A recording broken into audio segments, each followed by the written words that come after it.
وہ سنا کہ آپ نے اپنے کاندھے پہ اپنے نواسے کو اٹھایا، مدینے کا رخ کیا، صحابہ کو جمع کیا.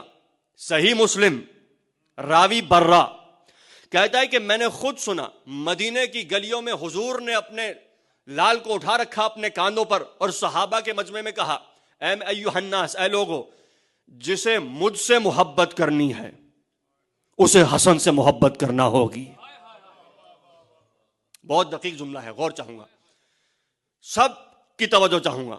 یہ نہیں کہا کہ جسے حسن سے محبت کرنی ہے اسے مجھ سے محبت ہونی چاہیے، نہیں، کہا کہ جسے مجھ سے محبت کرنی ہے اس پر واجب ہے حسن سے محبت کرے. صحیح بخاری، صحیح مسلم، صحیح المسلم، امام مسلم نے لکھا ہے کہ جس نے محمد سے محبت کرنی ہے اس پہ لازم ہے حسن سے محبت کرے. معلوم یہ ہوا کہ رسول کی محبت کا معیار اور لازمہ حسن کی محبت ہے. یعنی جب تک حسن کی محبت نہ ہوگی کوئی عاشق نبی نہیں بن سکتا. معلوم یہ ہوا، اور کوئی صحابی ایسا ہے جو کہے مجھے رسول سے محبت نہیں. خدا کی قسم، کوئی اور مسلمانوں کا اتفاق ہے، اجماع ہے، تمام صحابہ کو رسول سے محبت تھی. گھبرا گئے آپ؟ مسلمانوں کا اجماع ہے اس پہ، تمام صحابہ عاشقان رسول تھے، رسول پہ اپنی جان دینے کو تیار تھے.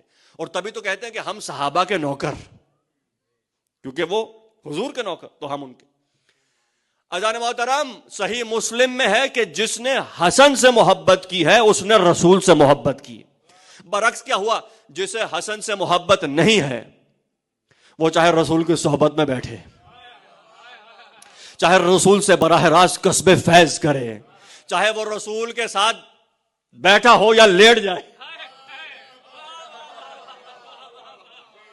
اگر محبت حسن نہیں ہے تو عاشق نبی نہیں، عاشق نبی نہیں ہے تو پھر صحابی کیسا؟